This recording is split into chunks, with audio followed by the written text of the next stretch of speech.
ABP news प्रस्तुत करता है भारतवर्ष, महानायकों की गौरव गाथा अनुपम खेर के साथ।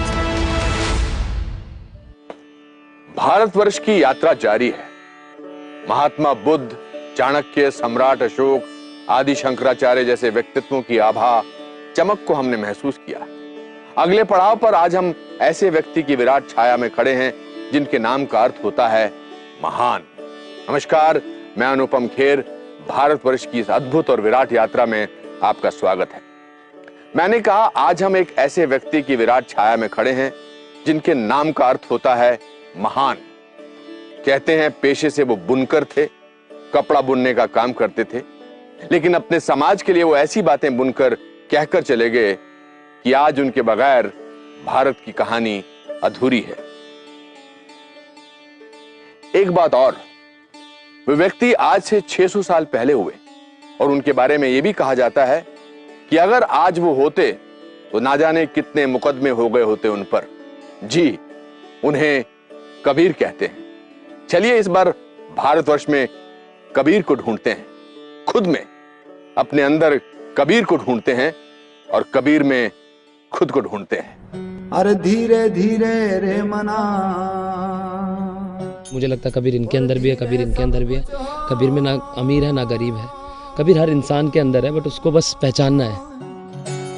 मारी सी जैसो घड़ा। कबीर एक साक्षात एहसास है, हर इंसान का अपना। मेरे लिए कबीर मुझे काफी ग्राउंड करता है।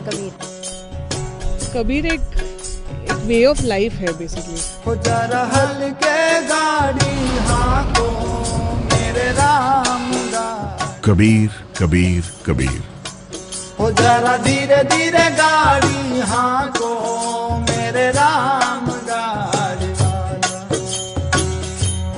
कबीर नाम की ये गूंज हमने सुनी मध्य प्रदेश के उज्जैन जिले के गांव लुनिया खेड़ी में। अरे गाड़ी मारी रंग रंगीली पैया है लाल। पिछले 20 साल से दिल्ली से लगभग 900 किलोमीटर दूर इस गांव में कबीर प्रेमी और कबीर भक्तों की भीड़ जुटती है।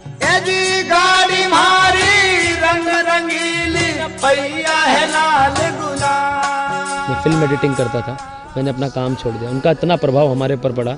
हमारे उसमें जो वायलिन बजाते हैं वो इंजीनियर थे, उन्होंने इंजीनियरिंग छोड़ दी। मैं किताबों से नहीं पढ़ा कबीर को, मैं सच्ची बोलूँगा। मैंने इसीलिए स्कूल छोड़ दिया, मैं ड्रॉप।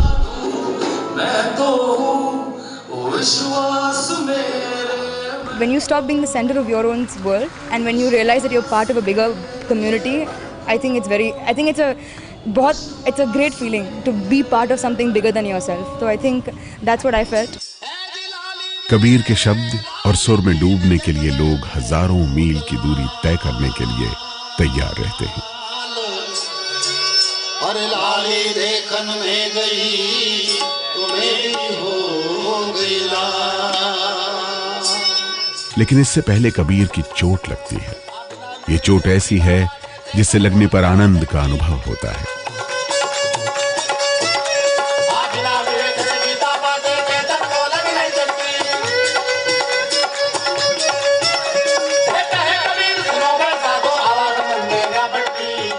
चोट, शब्द की चोट, जिसको कहते हैं हम सबद की चोट। जिन जाना तिन माना है भाई। तो जिसको लग गई वो लग गई, लागी होए सो जाने हो सबद की।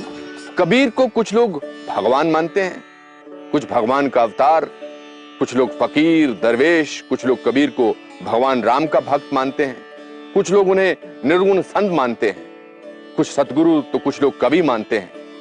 सबके अपने अपने कबीर हैं। चलिए असली कबीर को ढूंढा जाए। संत कबीर को ढूंढने निकले तो पहुंचे काशी। काशी जिसे बनारस या वाराणसी कहते हैं। मुझको कहाँ ढूंढे रे बंदे, मुझको कहाँ। कबीर ने कहा था, तू ब्राह्मण मैं काशी का जुलाहा, चिन्हन मोर ज्ञानी। यानी तुम ब्राह्मण हो, मैं काशी का जुलाहा हूं। मेरे ज्ञान को पहचानो। ना मैं जप में, ना मैं तप में, ना मैं बरत। इससे ये बात साफ होती है कि काशी में कबीर पले बढ़े। काशी ही उनकी कर्मभूमि थी। ढूंढे रे बंदे, मैं तो तेरे पास रे। बनारस केवल धार्मिक केंद्र नहीं था, बनारस बहुत बड़ा व्यापारिक केंद्र था। और जैसे आज आप पश्चिम एशिया कहते हैं या दक्षिण एशिया या इवन दक्षिण पूर्व एशिया कहते हैं, ऐतिहासिक प्रमाण इस बात के हैं कि वहाँ तक के व्यापारी बनारस आते थे कारोबार के सिलसिले में। कबीर बनारस के थे। बनारस अपने समय का एक कॉस्मोपॉलिटन नगर था। वहाँ तमाम तरह की भाषाएं बोलने वाले लोगों से कबीर का संपर्क हुआ होगा, तमाम तरह के धार्मिक मतों को मानने वाले लोगों से कबीर का संपर्क हुआ होगा।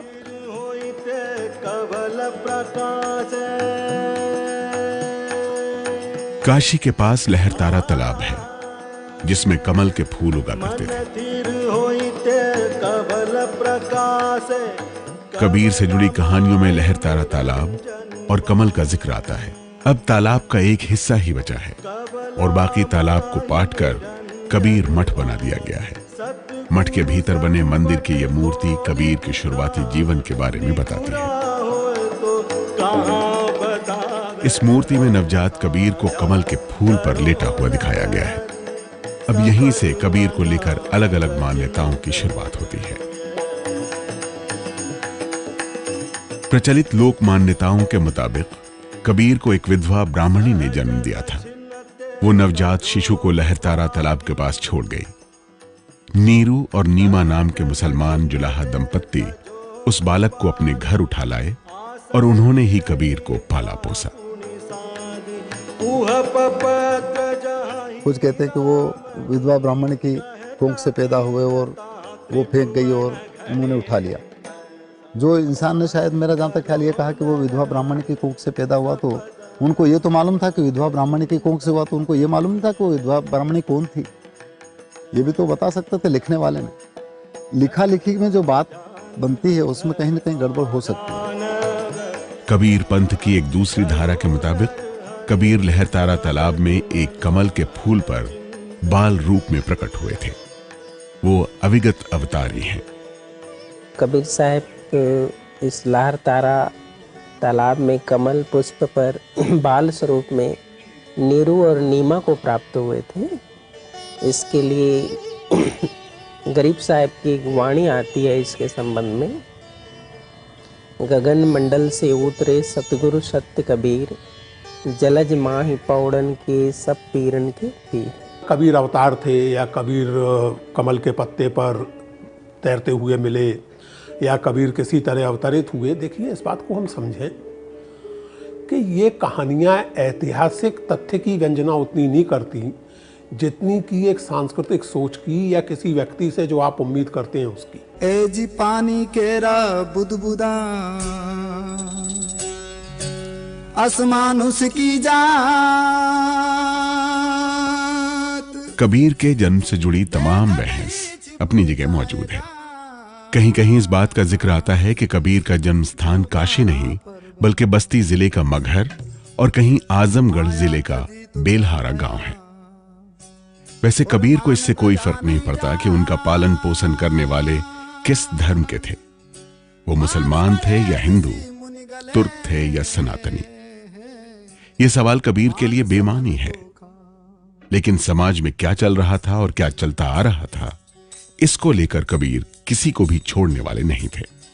हिंदू जो पंडित थे उनसे कहा, पांडे तुम निपुण कसाई, तुम जो हो पांडे जी, जो संभवतः मेरे जैसे कोई ब्राह्मण रहे होंगे, उनको संबोधित करते हुए कहा कि तुम तो निपुण कसाई हो। ये कहने की हिम्मत 15वीं-16वीं शताब्दी में सनातन धर्म की राजधानी बनारस में एक जुलाहा करता है। इसको जरा ध्यान में रखिए, ये पंडित नहीं है। कबीर जिस युग में हुए उसे इतिहासकार मध्यकाल कहते हैं। ये वो काल था जब राजनीति में मुसलमान सामंत यानी छोटे राजा खुद को स्थापित कर रहे थे। दिल्ली की गद्दी पर लगभग 200 साल से मुसलमान सुल्तानों का राज चला आ रहा था। इस्लाम खुद एक संगठित संप्रदाय था जो तब के समाज में ब्राह्मणों के बोलबाले और उससे जुड़ी जात पात को चुनौती दे रहा था, चैलेंज कर रहा था। कहने का मतलब यह कि समाज में खूब उथल पुथल थी। आप उन्हें तुर्क कहिए या इस्लामी कहिए, उन शासकों के आने के साथ जाहिर है कि आक्रामक रूप से उनमें से बहुत से शासक आए, आक्रमण के साथ शुरुआत हुई। तो उसकी वजह से समाज में एक आरंभिक तौर पर तनाव का प्रश्न भी उत्पन्न हुआ। कबीर की अपनी ही पंक्ति है, हिंदू कहे राम हमारा, तुर्क कहे रहमाना, आपस में दो लड़त मरत है, मरम ना काहू जाना। इसका मतलब ये कि धार्मिक पहचान या धार्मिक विश्वास के आधार पर संघर्ष की भी स्थिति वहाँ बनी। कह कबीर सुनो भाई साधो, कह कबीर सुनो भाई साधो, छाड़ दियो भ्रम जाला, कोई पियत राम रस प्याला कोई। काशी इन बदलावों से अछूता रहा हो ऐसा नहीं है। यह है काशी के बीचों बीच कबीर चौक। मान्यता है कि यहीं कबीर का लालन पालन करने वाले नीरू और नीमा की झोपड़ी हुआ करती थी। अन्न मिले रहे मिले नहीं जग में, अन्न मिले रहे मिले नहीं।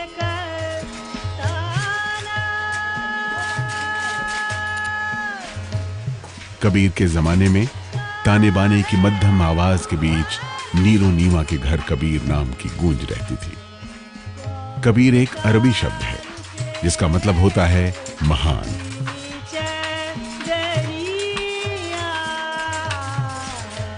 आमतौर पर यह माना जाता है कि नीरू नीमा मेहनतकश गरीब जुलाहे थे, कपड़ा बुनने का काम किया करते थे। तब मुसलमान बुनकरों को जुलाहा कहा जाता था।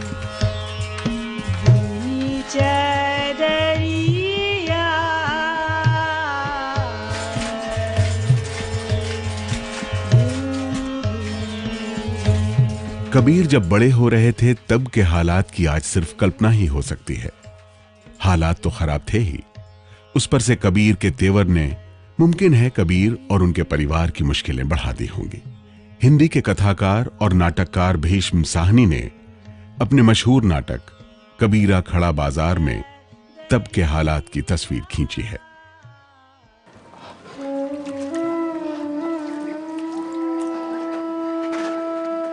अरे क्या बात है, बहुत ही जल्दी बहुरे बाजार से।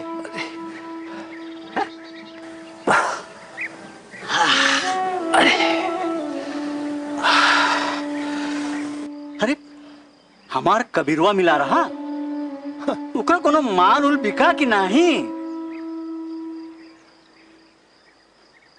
अरे सबेरवा से घर से निकला है।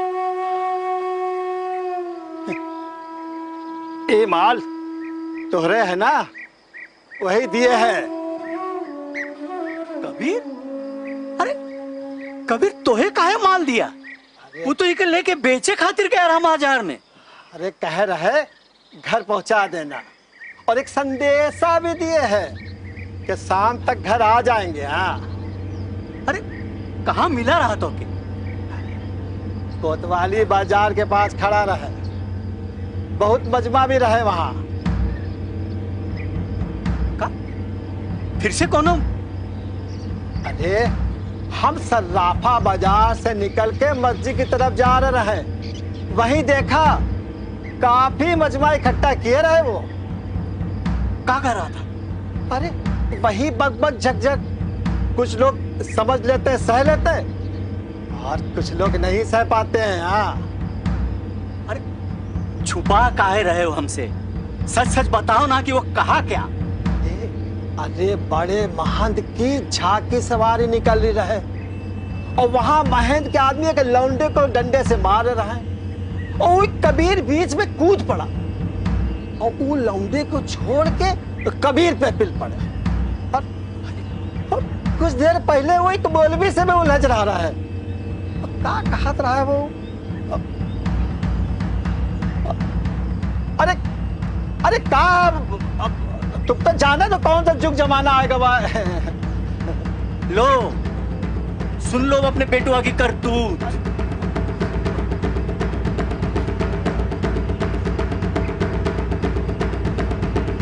अच्छा नूर भैया, हम चले थे।